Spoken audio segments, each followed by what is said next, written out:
लखीमपुर कांड च किसानां नूं दरड़न दी वीडियो आई सामने। किसानां नूं तेज रफ्तार गड्डी ने मारी जोरदार टक्कर, कईयां नूं घसीटदे होए लै गई अगे। लखीमपुर की वीडियो नूं लैके प्रियंका गांधी ने प्रधानमंत्री मोदी तो पूछे सवाल, हजे तक क्यों गिरफ्तार नहीं होया किसानां नूं मारन वाला दोषी। कल तो यूपी पुलिस की हिरासत च ने प्रियंका गांधी। किसानां नूं दरड़न की वीडियो सामने आउण ते सियासत भी गरमाई। आप सुप्रीमो ने कहा कानून नूं शर्मसार करने वालियां तस्वीरां। अकाली दल ने दोहराया आशीष मिश्रा होवे गिरफ्तार तो बीजेपी एमपी वरुण गांधी ने भी वीडियो शेयर कर दोषियों की गिरफ्तारी की चक्की। लखीमपुर खीरी पहुंच रहा आम आदमी पार्टी का वफद लखनऊ तो रवाना होए। आप आगू हरपाल चीमा बोले किसान भरावां दा साथ देने तो नहीं रोक सकती कोई भी ताकत। लखीमपुर च मारे गए लोगों की पोस्टमार्टम रिपोर्ट आई सामने। किसानां दी घसीटे जान अते बाकी लोगों की डंडियां नाल कुटमार करके हुई मौत। गोली लगन नाल नहीं गई किसी भी किसान की जान।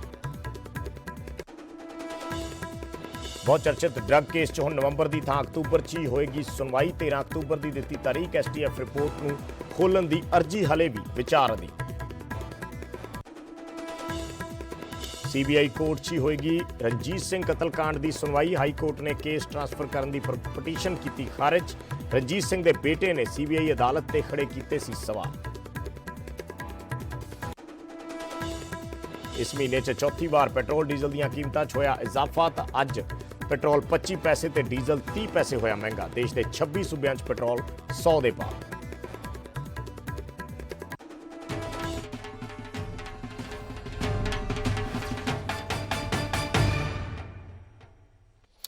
ਤੇ ਹੁਣ ਗੱਲ ਬਹੁਤ ਚਰਚਿਤ ਡਰੱਗ ਕੇਸ ਦੀ। ਡਰੱਗ ਕੇਸ ਦੇ ਨਾਲ ਜੁੜੀ ਇੱਕ ਵੱਡੀ ਖਬਰ ਹੈ। ਹੁਣ ਨਵੰਬਰ ਦੀ ਥਾਂ ਅਕਤੂਬਰ ਦੇ ਵਿੱਚ ਹੀ ਸੁਣਵਾਈ ਹੋਏਗੀ। ਹਾਈ ਕੋਰਟ ਨੇ 13 ਅਕਤੂਬਰ ਦੀ ਤਾਰੀਖ ਦਿੱਤੀ ਹੈ। ਵਕੀਲ ਨਵਕਿਰਨ ਸਿੰਘ ਵੱਲੋਂ ਇਹ ਪਟੀਸ਼ਨ ਦਾਖਲ ਕੀਤੀ ਗਈ ਸੀ। ਕੋਰਟ ਨੇ ਪਟੀਸ਼ਨਕਰਤਾ ਦੀ ਮੰਗ ਨੂੰ ਮੰਨਦਿਆਂ 13 ਅਕਤੂਬਰ ਦੀ ਤਾਰੀਖ ਦਿੱਤੀ ਹੈ। STF ਦੀ ਰਿਪੋਰਟ ਨੂੰ ਖੋਲ੍ਹਣ ਦੀ ਅਰਜੀ ਹਾਲੇ ਵੀ ਵਿਚਾਰ ਅਧੀਨ ਹੈ। ਪਹਿਲਾਂ ਨਵੰਬਰ ਦੇ ਵਿੱਚ ਇਹ ਸੁਣਵਾਈ ਹੋਣੀ ਸੀ, पर हुण अदालत वालों अक्तूबर दे विच सुनवाई की तारीख दे दी गई है। 13 अक्तूबर नूं हाई कोर्ट च सुनवाई होएगी। उगे वकील जिहड़े ने नवकिरण सिंह उन्हां वालों ये पटीशन दाखिल की गई सी और पटीशनकर्ता की मंग नूं मनदे होए 13 अक्तूबर की तारीख दे दी गई। STF रिपोर्ट खोलण बारे हाले विचार अधीन है अर्जी। उस ते किसी तरह दा कोई प्रतिक्रम कोर्ट वालों नहीं दिता गया। जे जज साहब उदन भी कहें जी कि मैं हले होर मैं टाइम लेना तो मैं की कर सकदा। मेरे वालों कोई कमी नहीं। सरकार ने हले भी कोई कोशिश नहीं की। भावें AG चेंज हो गया लेकिन कोई AG वालों दरखास्त नहीं आई भी हाँ जी रिपोर्ट नूं खोलो बड़ी जरूरी है। उन्होंने अज कहा सी अपोज नहीं करते प्रीपोनिंग ते। मैं कहा जी बड़ी खुशी की गल है। पिछले 3 साल तो तुसीं कोई कोशिश नहीं की ते मैं कोशिश की है ते अज सी अपोज नहीं कर रहे, बड़ी खुशी की गल है। सो इन्ना क रवैये का फर्क है भी हुण ऑपोजिशन नहीं है तो आस है कि रिपोर्ट खुलेगी। सर अब तो कुल SIT ने कितनी रिपोर्ट सीलबंद कोर्ट में दी थी और वो कब सर मेरे रिलेटेड एक और रिपोर्ट है जिहड़ी SIT की मेरी रिपोर्ट नहीं हैगी। वो जिहड़े वकीलों की हैगी वो ही जवाब दे सकते हैं। साडा जिहड़ा मैटर है वो ओनली कंसर्निंग जिहड़ा है पॉलिटिशियन का है। STF की रिपोर्ट है। STF की रिपोर्ट से पंजाब पुलिस ने उमेश शर्मा साढ़े सहयोगी जुड़े ने होर गलबात दे लई। उमेश थोड़ा जा विस्तार नाल थोड़ा जा डिटेल नाल समझना चाहांगे। दो चीज़ां जिहड़ियां ने वो किते ना किते कन्फ्यूज़ कर रही ने या मिक्स हो रही ने दो चीज़ां। मैं चाहूँगा दर्शकों की जानकारी दे लई तुसीं थोड़ा जा उसनूं क्लैरीफाई करो कि ये जिहड़ी नवकिरण होरां वल्लों पटीशन पाई गई सी ये रिपोर्ट ते जल्दी सुनवाई नूं लैके सी और एक चर्चा हो रही है कि रिपोर्ट खुलनी है। नवजोत सिंह सिद्धू ट्वीट कर चुके ने, उस दे नाल कई सारियां कन्फ्यूजनस पैदा हुई ने। सो थोड़ी जी क्लैरिटी चाहांगे भी दोने अलग अलग चीज़ां ने या इक्को ही पटीशन दे विच आउंदियां ने। देखो विजय, नवजोत सिद्धू के ट्वीट नूं जो मैं अलग रखा, सिर्फ मैं कोर्ट की गल करा एक बड़ी सीधी जी और समझण वाली गल है। ये 2013 का ड्रग मैटर है जी। नवकिरण सिंह की जिहड़ी एप्लीकेशनां ने वो एप्लीकेशनां वो ने कि जिहड़े इहदे विच कोई राजनेता की शमूलीयत है, किहड़े पॉलिटिशियन ने, वड्डी मछलियां ने, उन्होंने लैके हमेशा वो एप्लीकेशनां पांदे रहे ने एडवोकेट्स फॉर ह्यूमन राइट्स वालों। पटीशन करता नहीं ना एप्लीकेशन पाते रहे ने। ठीक है। तो जो कोरोना शुरू होया इस केस की जिहड़ी हियरिंग सीगी वो आगे खिसकदी नवंबर च चली गई सी। ठीक है। ते ਇੱਕ ਪ੍ਰੀਪੋਨਮੈਂਟ ਸ਼ਬਦ ਹੁੰਦਾ, ਯਾਨੀ ਕਿ ਸੁਣਵਾਈ ਪਹਿਲਾਂ ਕਰਨ ਦੀ। ਉਹ ਠੀਕ ਹੈ। ਐਪਲੀਕੇਸ਼ਨ ਤੇ ਪਾਈ ਸੀਗੀ ਨਵਕਿਰਨ ਸਿੰਘ ਉਹਨਾਂ ਨੇ, ਤੇ ਇਹ ਵੀ ਐਪਲੀਕੇਸ਼ਨ ਪਾਈ ਸੀ ਕਿ ਜਿਹੜੀ ਇਹ ਰਿਪੋਰਟ STF ਦੀ ਉਹ ਕਾਫੀ ਸਮੇਂ ਤੋਂ ਕੋਰਟ ਵਿੱਚ ਪਈ ਹੈ, ਇਹਨੂੰ ਖੋਲਿਆ ਜਾਵੇ ਤਾਂ ਕਿ ਜਿਹੜੀ ਸਾਡੀ ਪਹਿਲਾਂ ਤੋਂ ਮੰਗ ਰਹੀ ਹੈ ਕਿ STF ਨੇ ਜਿਹੜੀ ਜਾਂਚ ਕੀਤੀ ਹੈ ਉਸ ਜਾਂਚ ਵਿੱਚ ਕੀ ਹੈ, ਰਿਪੋਰਟ ਵਿੱਚ ਕੀ ਹੈ, ਕਿਹਦੇ ਕਿਹਦੇ ਨਾਮ ਨੇ, ਉਹ ਸਾਨੂੰ ਪਤਾ ਲੱਗੇ। ਠੀਕ ਹੈ। ਤਾਂ ਬੜੀ ਸਿੰਪਲ ਜੀ ਗੱਲ ਹੈ, ਮੈਂ ਫਿਰ ਤੋਂ ਦੱਸਦਾ ਕਿ ਐਪਲੀਕੇਸ਼ਨਾਂ ਪਾਈ ਜਾਂਦੀਆਂ ਨੇ। Navkiran Singh advocates for human rights ਵੱਲੋਂ ਇੱਕ ਸਮੂਹ ਹੈ ਐਡਵੋਕੇਟਸ ਦਾ, ਉਹਨਾਂ ਵੱਲੋਂ ਇੱਕ ਐਪਲੀਕੇਸ਼ਨਾਂ ਸੀਗੀਆਂ। ਜਿਹੜੀ ਹੁਣ ਪ੍ਰੀਪੋਨਮੈਂਟ ਦੀ ਪਾਈ ਸੀਗੀ ਉਹ ਪਹਿਲਾਂ ਹੀ ਪਾਈ ਹੋਈ ਸੀਗੀ, ਨਾਲ ਇਹ ਐਪਲੀਕੇਸ਼ਨ ਵੀ ਨਾਲ ਸੀਗੀ, ਰਿਪੋਰਟ ਵੀ ਖੋਲੀ ਜਾਵੇ। ਲੇਕਿਨ ਜਿਹੜੇ ਮੇਨ ਕੇਸ ਦੀ ਜਦੋਂ ਵਿਜੇ ਸੁਣਵਾਈ ਹੈ ਉਹ ਪਹਿਲਾਂ ਕੀਤੀ ਜਾਵੇ। ਤਾਂ ਉਹਨਾਂ ਦੀ ਜਿਹੜੀ ਮੇਨ ਕੇਸ ਦੀ ਸੁਣਵਾਈ 11 ਯਾਨੀ ਕਿ 15/11 ਨੂੰ ਲੱਗੀ ਸੀ ਅਗਲੇ ਮਹੀਨੇ, ਉਹ ਹੁਣ 13 ਅਕਤੂਬਰ ਨੂੰ ਹੋਣੀ ਹੈ। ਪਹਿਲਾਂ ਤਾਂ ਕਲੈਰਿਟੀ ਹੋ ਜੇ ਕਿ ਸੁਣਵਾਈ ਪਹਿਲਾਂ ਕਰ ਲਓ, ਉਹ ਕੋਰਟ ਨੇ ਮੰਨ ਲਈ ਹੈ। ਨਾਲ ਜਿੱਦਾਂ ਹੁਣ ਬਾਈਟ ਜੀ ਉਹਨਾਂ ਨੇ ਕਿਹਾ ਕਿ ਮੇਰੀ ਤਾਂ ਹਮੇਸ਼ਾ ਤੋਂ ਉਮੀਦ ਰਹੀ ਹੈ ਕਿ ਜਿਹੜੀ STF ਦੀ ਰਿਪੋਰਟ ਹੈ ਉਹ ਖੋਲੀ ਜਾਵੇ। ਮੈਂ ਤਾਂ 13 ਅਕਤੂਬਰ ਨੂੰ ਵੀ ਇਹ ਉਮੀਦ ਕਰਕੇ ਬੈਠਿਆ ਕਿ ਸ਼ਾਇਦ ਕੋਰਟ ਉਹ ਰਿਪੋਰਟ ਖੋਲੇ, ਲੇਕਿਨ ਹੁਣ ਬੈਂਚ ਜਿਹੜੀ ਹੈ ਉਹ ਨਵੀਂ ਬੈਂਚ ਹੈ। ਤਾਂ ਇਸੇ ਕਰਕੇ ਇੱਕ ਉਹਨਾਂ ਨੇ ਬਾਈਟ ਵਿੱਚ ਇੱਕ ਹੋਰ ਚੀਜ਼ ਬੋਲੀ ਹੈ ਵਿਜੇ, ਜਿਹੜੀ ਮੈਂ ਹੋਰ ਵੀ ਕਲੈਰਿਟੀ ਕਰਦਾ ਕਿ ਕੋਰਟ ਨੇ ਨਵਕਿਰਨ ਸਿੰਘ ਨੂੰ ਕਿਹਾ ਕਿ ਤੁਸੀਂ ਸਿਨੋਪਸਿਸ ਦਿਓ ਸਾਨੂੰ, ਕਿਉਂਕਿ ਨਵੀਂ ਬੈਂਚ ਨਵੇਂ ਜੱਜ ਨੇ ਜਿਹੜੇ ਉਹ ਇੱਕ ਇੰਨੇ ਵੱਡੇ ਪੁਰਾਣੇ ਕੇਸ ਨੂੰ, ਹਾਈ ਪ੍ਰੋਫਾਈਲ ਕੇਸ ਨੂੰ ਸਮਝਣਾ ਚਾਹੁੰਦੇ ਨੇ, ਤੇ ਉਹਨਾਂ ਤੋਂ ਤੱਥ ਮੰਗੇ ਨੇ, ਪੁਆਇੰਟਸ ਮੰਗੇ ਨੇ, ਕੁਝ ਵੀ ਮੇਨ ਕੇਸ ਵਿੱਚ ਕੀ ਹੋਇਆ, ਕਿਹਨੇ ਕੀ ਪਾਇਆ। ਤਾਂ ਹੁਣ ਨਵਕਿਰਨ ਸਿੰਘ ਉਹਨਾਂ ਨੇ ਉਹ ਸਿਨੋਪਸਿਸ ਦੇਣੇ ਨੇ। 13 ਅਕਤੂਬਰ ਨੂੰ ਵੀ ਕੋਈ ਲੱਗਦਾ ਨਹੀਂ ਕਿ ਕੋਈ ਏਦਾਂ STF ਦੀ ਰਿਪੋਰਟ ਖੁੱਲੇਗੀ ਜਾਂ ਕੁਝ ਹੋਏਗੀ, ਕਿਉਂਕਿ ਕੇਸ ਇੰਨਾ ਵੱਡਾ ਹੈ, ਇੰਨਾ ਪੁਰਾਣਾ ਕੇਸ ਹੈ, ਕਾਫੀ ਆਰਡਰ ਨੇ ਇਸ ਕੇਸ ਵਿੱਚ, ਕਾਫੀ ਉਲਝਿਆ ਹੋਇਆ ਕਹਿ ਲਓ ਕਿ ਤਕਨੀਕੀ ਭਾਸ਼ਾ 'ਚ ਕੇਸ ਹੈ। ਤਾਂ ਹੁਣ 13 ਅਕਤੂਬਰ ਨੂੰ ਅਗਲੀ ਸੁਣਵਾਈ ਹੈ, ਦੇਖਣਾ ਹੋਏਗਾ ਕਿ ਅੱਗੇ ਕੋਰਟ ਕਿੱਦਾਂ ਵੱਧਦਾ ਹੈ। ਠੀਕ ਹੈ, ਠੀਕ ਹੈ, ਠੀਕ ਹੈ। ਧੰਨਵਾਦ, ਸ਼ੁਕਰੀਆ ਉਮੇਸ਼ ਇਸ ਜਾਣਕਾਰੀ ਦੇ ਲਈ। ਤਾਂ ਬੇਸਿਕਲੀ ਨਵਕਿਰਨ ਸਿੰਘ ਜਿਹੜੇ ਹਿਊਮਨ ਰਾਈਟਸ ਦੇ ਵਕੀਲ ਨੇ, ਉਹਨਾਂ ਵੱਲੋਂ ਇਹ ਅਰਜੀ ਪਾਈ ਗਈ ਸੀ ਕਿ ਜਲਦੀ ਇਸ ਰਿਪੋਰਟ ਨੂੰ ਜਿਹੜਾ ਹੈ ਇਸ ਤੇ ਸੁਣਵਾਈ ਕੀਤੀ ਜਾਵੇ, ਇਸ ਤੇ ਜੋ ਵੀ ਡਰੱਗਸ ਕੇਸ ਨਾਰਮਲ ਪਿੱਛੇ ਚੱਲਦਾ ਆ ਰਿਹਾ ਬਹੁਤ ਸਾਲਾਂ ਤੋਂ, ਉਸ ਤੇ ਜਲਦੀ ਸੁਣਵਾਈ ਕੀਤੀ ਜਾਵੇ। STF ਦੀ ਰਿਪੋਰਟ ਖੁੱਲਣੀ ਹੈ ਜਾਂ ਨਹੀਂ ਖੁੱਲਣੀ, ਇਸ ਤੇ ਹਾਲੇ ਸੁਣਵਾਈ ਹੋਣੀ ਬਾਕੀ ਹੈ। ਕਿ 13 ਤਰੀਕ ਦੀ ਜਿਹੜੀ ਤਾਰੀਖ ਦਿੱਤੀ ਗਈ ਹੈ 13 ਅਕਤੂਬਰ ਦੀ ਅਦਾਲਤ ਵੱਲੋਂ, ਉਸ ਦਿਨ ਵੀ ਇਹ ਨਹੀਂ ਕਿਹਾ ਜਾ ਸਕਦਾ ਕਿ ਉਸ ਦਿਨ ਰਿਪੋਰਟ ਖੁੱਲੇਗੀ ਹੀ, ਪਰ ਉਸ ਤੇ ਚਰਚਾ ਜ਼ਰੂਰ ਹੋ ਸਕਦੀ ਹੈ ਇਸ ਸੁਣਵਾਈ ਦੇ ਦੌਰਾਨ।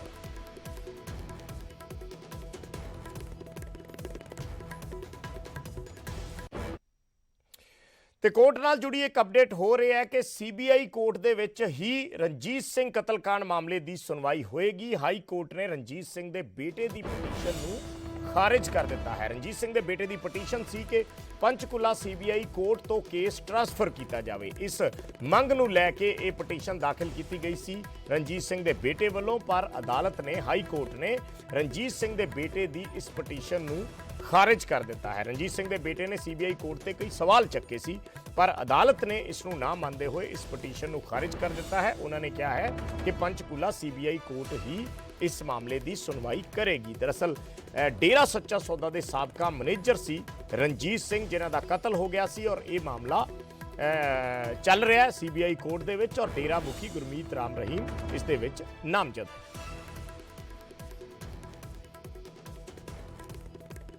ਉਮੇਸ਼ ਸ਼ਰਮਾ ਸਾਡੇ ਸਹਿਯੋਗੀ ਜੁੜੇ ਹੋਏ ਨੇ, ਕੁਝ ਹੋਰ ਅਪਡੇਟ ਲੈਣੇ ਆ ਉਮੇਸ਼ ਤੋਂ। ਉਮੇਸ਼, ਇਸ ਕੇਸ ਨੂੰ ਲੈ ਕੇ ਵੀ ਇਹ ਸੀਗਾ ਕਿ ਇਸ ਦੀ ਸੁਣਵਾਈ ਲਗਭਗ ਮੁਕੰਮਲ ਹੋ ਚੁੱਕੀ ਹੈ, ਕਿਸੇ ਵੇਲੇ ਵੀ ਇਸ ਦਾ ਫੈਸਲਾ ਆ ਸਕਦਾ ਹੈ। ਐਸੇ ਵਿੱਚ ਇਹ ਪਟੀਸ਼ਨ ਦਾਖਲ ਕਰਨਾ ਰਣਜੀਤ ਸਿੰਘ ਦੇ ਬੇਟੇ ਵੱਲੋਂ ਕੀ ਗਰਾਊਂਡ ਸੀ ਉਹਨਾਂ ਦੇ, ਔਰ ਕੀ ਪੂਰੀ ਜਿਹੜੀ ਕਾਰਵਾਈ ਹੈ ਕੋਰਟ ਦੀ ਰਹੀ ਹੈ? ਵਿਜੇ, ਜਗਸੀਰ ਸਿੰਘ ਜਿਹੜੇ ਰਣਜੀਤ ਸਿੰਘ ਦੇ ਬੇਟੇ ਨੇ, ਉਹਨਾਂ ਨੇ ਇੱਕ ਪਟੀਸ਼ਨ ਪਾਈ ਸੀਗੀ ਹਾਈ ਕੋਰਟ ਵਿੱਚ, ਔਰ ਤੁਸੀਂ ਸਹੀ ਕਿਹਾ ਕਿ ਪੰਚਕੂਲਾ CBI ਕੋਰਟ ਵਿੱਚ ਮਾਮਲੇ ਦੀ ਜਿਹੜੀ ਸੁਣਵਾਈ ਹੈ ਪੂਰੀ ਹੋ ਚੁੱਕੀ ਸੀ, ਫੈਸਲਾ ਆ ਸਕਦਾ ਸੀ।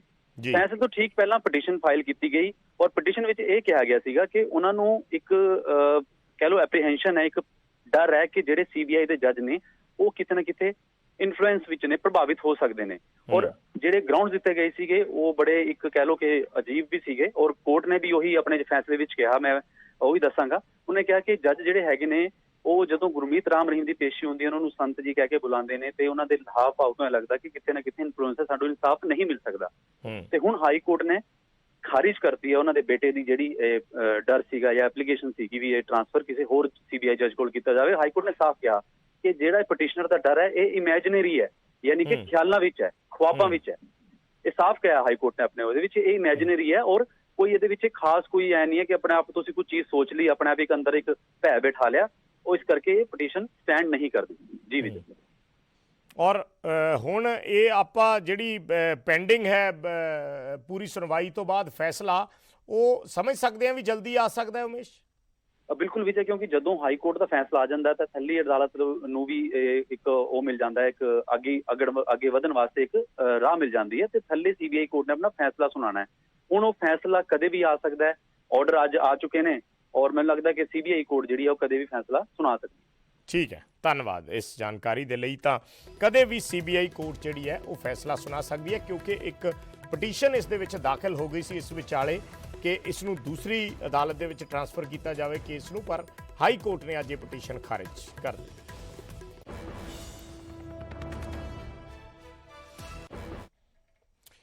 ਤਰਨਤਾਰਨ ਬੰਬ ਬਲਾਸਟ ਮਾਮਲੇ ਨਾਲ ਵੀ ਜੁੜੀ ਇੱਕ ਵੱਡੀ ਖਬਰ ਹੈ। ਮੁੱਖ ਮੁਲਜ਼ਮ ਮਲਕੀਤ ਸਿੰਘ ਦੀ ਅੰਮ੍ਰਿਤਸਰ ਜੇਲ੍ਹ 'ਚ ਮੌਤ ਹੋ ਗਈ। ਸ਼ੱਕੀ ਹਾਲਾਤਾਂ ਦੇ ਵਿੱਚ ਮਲਕੀਤ ਸਿੰਘ ਦੀ ਮੌਤ ਹੋਈ ਹੈ। ਪਰਿਵਾਰ ਨੇ ਜੇਲ੍ਹ ਪ੍ਰਸ਼ਾਸਨ ਤੇ ਲਾਪਰਵਾਹੀ ਦੇ ਇਲਜ਼ਾਮ ਲਾਏ ਨੇ। ਦੱਸਦੀ ਹੈ ਕਿ 2019 'ਚ ਤਰਨਤਾਰਨ ਦੇ ਪੰਡੋਰੀ ਕਲਾਂ ਦੇ ਵਿੱਚ ਇੱਕ ਬਲਾਸਟ ਹੋਇਆ ਸੀ। ਐਨਆਈਏ ਵੱਲੋਂ ਇਸ ਮਾਮਲੇ ਦੀ ਜਾਂਚ ਕੀਤੀ ਗਈ ਸੀ। ਤਰਨਤਾਰਨ ਦੇ ਪੰਡੋਰੀ ਕਲਾਂ ਇਲਾਕੇ ਦੇ ਵਿੱਚ ਖੇਤ ਦੇ ਵਿੱਚ ਰਾਤ ਦੇ ਸਮੇਂ ਇਹ ਬਲਾਸਟ ਹੋਇਆ ਸੀ। ਉਸ ਤੋਂ ਬਾਅਦ ਜਦੋਂ ਜਾਣਕਾਰੀ ਪਹੁੰਚੀ ਸੀ ਤਾਂ ਐਨਆਈਏ ਦੀ ਟੀਮ ਵੀ ਬਕਾਇਦਾ ਇਸ ਦੀ ਜਾਂਚ ਦੇ ਲਈ ਉਸ ਵੇਲੇ ਪਹੁੰਚੀ ਸੀ, ਔਰ ਇਹ ਵੀ ਉਸ ਵੇਲੇ ਮੰਨਿਆ ਗਿਆ ਸੀ ਕਿ ਜਿਨ੍ਹਾਂ ਵਿਅਕਤੀਆਂ ਦੀ ਮੌਤ ਹੋਈ ਹੈ ਇਹੀ ਸ਼ਾਇਦ ਉਸ ਜਿਹੜਾ ਪਦਾਰਥ ਸੀ ਉੱਥੇ ਖਤਰਨਾਕ, ਉਸ ਨੂੰ ਲੈ ਕੇ ਆਏ ਸੀ ਔਰ ਉਸ ਦੇ ਨਾਲ ਕੋਈ ਛੇੜਛਾੜ ਕਰਦੇ ਸਮੇਂ ਇਹ ਹਾਦਸਾ ਵਾਪਰ ਗਿਆ ਸੀ। ਇਹ ਉਸ ਵੇਲੇ ਮੰਨਿਆ ਜਾ ਰਿਹਾ ਸੀ ਜਿਸ ਵੇਲੇ ਇਹ ਹਾਦਸਾ ਵਾਪਰਿਆ ਸੀ। ਅੱਜ ਇਹ ਖਬਰ ਹੈ ਕਿ ਮੁੱਖ ਮੁਲਜ਼ਮ ਜਿਹੜਾ ਸੀ ਮਲਕੀਤ ਸਿੰਘ, ਉਸ ਦੀ ਅੰਮ੍ਰਿਤਸਰ ਜੇਲ੍ਹ 'ਚ ਸ਼ੱਕੀ ਹਾਲਾਤਾਂ ਦੇ ਵਿੱਚ ਮੌਤ ਹੋ ਗਈ। ਪਰਿਵਾਰ ਇਲਜ਼ਾਮ ਲਾ ਰਿਹਾ ਜੇਲ੍ਹ ਪ੍ਰਸ਼ਾਸਨ ਤੇ ਕਿ ਜੇਲ੍ਹ ਪ੍ਰਸ਼ਾਸਨ ਵੱਲੋਂ ਲਾਪਰਵਾਹੀ ਵਰਤੀ ਗਈ ਹੈ। ਅਮਿਤ ਸ਼ਰਮਾ ਸਾਡੇ ਸਹਿਯੋਗੀ ਜੁੜੇ ਨੇ ਜਾਣਕਾਰੀ ਦੇ ਲਈ। ਅਮਿਤ, ਕੀ ਡਿਟੇਲ ਹੈ? ਕੁਝ ਪਤਾ ਚੱਲ ਪਾਇਆ ਕਿਸ ਤਰੀਕੇ ਨਾਲ ਮਲਕੀਤ ਸਿੰਘ ਦੀ ਮੌਤ ਹੋਈ ਹੈ ਔਰ ਕੀ ਕਹਿ ਰਿਹਾ ਪਰਿਵਾਰ? ਜੀ ਵਿਜੇ, ਬਿਲਕੁਲ ਜਿਹੜਾ ਮਲਕੀਤ ਸਿੰਘ ਕਾਫੀ ਸਮੇਂ ਤੋਂ ਜਿਹੜਾ ਪਰਿਵਾਰਿਕ ਮੈਂਬਰਾਂ ਦੇ ਮੁਤਾਬਿਕ ਬਿਮਾਰ ਸੀ। ਹਾਲਾਂਕਿ 2 ਸਾਲ ਤੋਂ ਉਹ ਅੰਮ੍ਰਿਤਸਰ ਦੀ ਜੇਲ੍ਹ ਤੋਂ ਬਾਹਰ ਹੀ ਸੀ। ਕਦੀ ਕਿਸੇ ਹਸਪੀਟਲ ਦੇ ਵਿੱਚ ਉਹ ਆਪਣਾ ਇਲਾਜ ਕਰਾ ਰਿਹਾ ਸੀ। ਹਾਲਾਂਕਿ ਪਰਿਵਾਰ ਦੇ ਮੁਤਾਬਿਕ ਪੀਜੀਆਈ ਡਾਕਟਰਾਂ ਨੇ ਉਹਨਾਂ ਨੂੰ ਰੈਫਰ ਕੀਤਾ ਸੀ, ਲੇਕਿਨ ਪੀਜੀਆਈ ਦੇ ਅੰਦਰ ਬੈੱਡ ਨਾ ਹੋਣ ਦੀ ਵਜ੍ਹਾ ਨਾਲ ਉਹਨਾਂ ਨੇ ਦੁਬਾਰਾ ਮਲਕੀਤ ਸਿੰਘ ਨੂੰ ਅੰਮ੍ਰਿਤਸਰ ਤੇ ਗੁਰੂ ਨਾਨਕ ਹਸਪੀਟਲ ਜੇਲ੍ਹ ਦੇ ਵਿੱਚ ਭੇਜ ਦਿੱਤਾ ਗਿਆ। ਲੇਕਿਨ ਜੇਲ੍ਹ ਪ੍ਰਸ਼ਾਸਨ ਦੁਆਰਾ ਉਹਨੂੰ ਹਸਪੀਟਲ ਦੇ ਵਿੱਚ ਨਾ ਰੱਖ ਕੇ ਉਹਨੂੰ ਸਿੱਧਾ ਜੇਲ੍ਹ ਦੇ ਅੰਦਰ ਹੀ ਰੱਖਿਆ ਗਿਆ। ਕਾਫੀ ਦਿਨਾਂ ਤੋਂ ਬਿਮਾਰ ਸੀ, ਸ਼ੂਗਰ ਅਤੇ ਹਾਈ ਬੀਪੀ ਦੀ ਦਿੱਕਤਾਂ ਤੋਂ ਕਾਫੀ ਜੂਝ ਰਿਹਾ ਸੀ। ਸੋ ਪਰਿਵਾਰਿਕ ਮੈਂਬਰਾਂ ਨੇ ਜੇਲ੍ਹ ਪ੍ਰਸ਼ਾਸਨ ਤੋਂ ਕਈ ਵਾਰੀ ਗੁਹਾਰ ਲਗਾਈ ਕਿ ਮਲਕੀਤ ਸਿੰਘ ਨੂੰ ਹਸਪੀਟਲ ਦੇ ਵਿੱਚ ਦਾਖਲ ਕਰਵਾਇਆ ਜਾਏ, ਲੇਕਿਨ ਜੇਲ੍ਹ ਪ੍ਰਸ਼ਾਸਨ ਦੁਆਰਾ ਦਾਖਲ ਨਹੀਂ ਕਰਵਾਇਆ ਗਿਆ ਤੇ ਜਿਹੜੀ ਅੱਜ ਮਲਕੀਤ ਸਿੰਘ ਦੀ ਜਿਹੜੀ ਜੇਲ੍ਹ ਦੇ ਅੰਦਰ ਹੀ ਮੌਤ ਹੋ ਗਈ ਹੈ ਤੇ ਹੁਣ ਪੋਸਟਮਾਰਟਮ ਇਸਦਾ ਕਰਵਾਇਆ ਜਾ ਰਿਹਾ। ਤੇ ਨਾਲ ਹੀ ਵਿਜੇ ਮੈਂ ਦੱਸਣਾ ਚਾਹਾਂਗਾ ਕਿ ਜਿਹੜਾ ਐਨਆਈਏ ਨੇ ਯੂਆਪਾ ਐਕਟ ਦੇ ਤਹਿਤ ਮਲਕੀਤ ਸਿੰਘ ਤੇ ਜਿਹੜਾ ਮਾਮਲਾ ਜਿਹੜਾ ਕਿ ਦਰਜ ਕੀਤਾ ਸੀ, ਜਿਸ ਦੇ ਵਿੱਚ ਜਿਹੜਾ ਬੰਬ ਬਲਾਸਟ ਜਿਹੜੇ ਰੱਖਣ ਆਏ ਸੀ ਉਹਨਾਂ ਦੀ ਉੱਥੇ ਹੀ ਮੌਤ ਹੋਈ ਸੀ। ਸੋ ਹਲੇ ਇਸਦਾ ਜਿਹੜਾ ਐਨਆਈਏ ਦੀ ਅਦਾਲਤ ਦੇ ਵਿੱਚ ਕੇਸ ਵੀ ਇਸਦਾ ਚੱਲ ਰਿਹਾ, ਲੇਕਿਨ ਅੱਜ ਪਰਿਵਾਰਿਕ ਮੈਂਬਰਾਂ ਦੁਆਰਾ ਜਿਹੜੀ ਮਲਕੀਤ ਬਿਮਾਰੀ ਕੀ ਸੀ ਇਹਨਾਂ ਨੂੰ ਇਹ ਪਤਾ ਚੱਲ ਪਾਇਆ? ਜੀ ਇਲਾਜ ਕਿਸ ਚੀਜ਼ ਦਾ ਚੱਲ ਰਿਹਾ ਸੀ? ਜੀ ਬਿਲਕੁਲ ਵਿਜੇ, ਸ਼ੂਗਰ ਅਤੇ ਹਾਈ ਬੀਪੀ ਦੀ ਬਿਮਾਰੀ ਸੀ ਇਹਨਾਂ ਨੂੰ ਤੇ ਕਾਫੀ ਦੇਰ ਤੋਂ ਇਹਨਾਂ ਦਾ ਕਰੀਬ ਪਰਿਵਾਰਿਕ ਮੈਂਬਰਾਂ ਮੁਤਾਬਿਕ 2 ਸਾਲ ਤੋਂ ਉਹ ਅੰਮ੍ਰਿਤਸਰ ਅਤੇ ਬਾਕੀ ਹਸਪੀਟਲਾਂ ਦੇ ਵਿੱਚ ਜ਼ੇਰੇ ਇਲਾਜ ਸੀ। ਲੇਕਿਨ ਹੁਣ ਅੰਮ੍ਰਿਤਸਰ ਦੇ ਗੁਰੂ ਨਾਨਕ ਹਸਪੀਟਲ ਤੋਂ ਉਹਨਾਂ ਨੂੰ ਪੀਜੀਆਈ ਚੰਡੀਗੜ੍ਹ ਦੇ ਵਿੱਚ ਸ਼ਿਫਟ ਕੀਤਾ ਗਿਆ ਸੀ, ਲੇਕਿਨ ਬੈੱਡ ਨਾ ਮਿਲਣ ਦੀ ਵਜ੍ਹਾ ਨਾਲ ਉਹਨਾਂ ਨੂੰ ਦੁਬਾਰਾ ਅੰਮ੍ਰਿਤਸਰ ਪੀਜੀਆਈ ਨੇ ਭੇਜ ਦਿੱਤਾ ਗਿਆ। ਲੇਕਿਨ ਜੇਲ੍ਹ ਪ੍ਰਸ਼ਾਸਨ ਨੇ ਉਹਨੂੰ ਹਸਪੀਟਲ ਰੱਖਣ ਦੀ ਬਜਾਏ ਜੇਲ੍ਹ ਦੇ ਅੰਦਰ ਹੀ ਰੱਖਣਾ ਮੁਨਾਸਿਬ ਸਮਝਿਆ। ਠੀਕ ਹੈ, ਧੰਨਵਾਦ, ਸ਼ੁਕਰੀਆ ਇਸ ਜਾਣਕਾਰੀ ਦੇ ਲਈ। ਤਾਂ ਮਲਕੀਤ ਸਿੰਘ ਜੋ ਬਿਮਾਰ ਚੱਲ ਰਿਹਾ ਸੀ ਉਸ ਦੀ ਮੌਤ ਹੋਈ ਹੈ ਔਰ ਪਰਿਵਾਰ ਨੇ ਸਿੱਧੇ ਇਲਜ਼ਾਮ ਜਿਹੜੇ ਨੇ ਜੇਲ੍ਹ ਪ੍ਰਸ਼ਾਸਨ ਤੇ ਲਾਏ।